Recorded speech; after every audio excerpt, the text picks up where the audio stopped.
Ahoy, I'm Matthew Dickey, Streetscape Curator, and today I'm taking you on a journey of Boston then and now.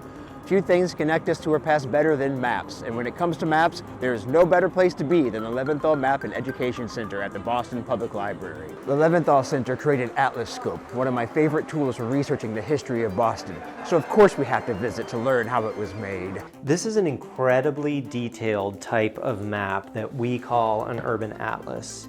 And these maps were originally made for fire insurers who wanted detail about whether any given property that they might insure was likely to burn. They've become useful to us 100 years later as historians. They capture an incredible amount of detail about how cities have changed over time. We've worked on a project over the past 5 years to digitally transform these atlases into a tool called Atlascope, which lets you zoom right back into the history of these materials from your cell phone.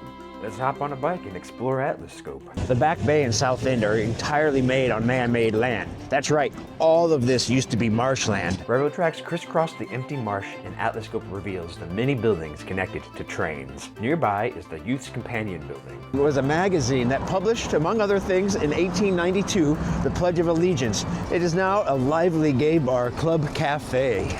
We're heading into the heart of the Back Bay along Commonwealth Avenue Mall, the most beautiful street in America. Atlascope will chart its development from empty land to thoughtfully planned streets. But where does the name mall come from? A popular lawn game spread from Italy to France and onward to England. It was called the Pall Mall.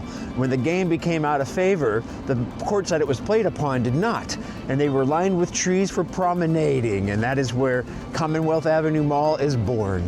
Line a mall with storefronts and put a glass top on it, and boom, you have yourself a modern-day shopping mall. I'm feeling a bit peckish and I'm pointing the bicycle towards a police station. Now that might not make a lot of sense, but it does in a city layered with history. District 16 Police Station first appears on maps in 1888, but it isn't until the early 1900s when we see the little tiny carriage house on the side appear, and that's where we're going today. Heading to the basement takes you to the D16 Lounge and Bar. The space once housed the jail cells, but today is an energetic lounge. Interior details like the chandeliers made of old car headlights reference the past.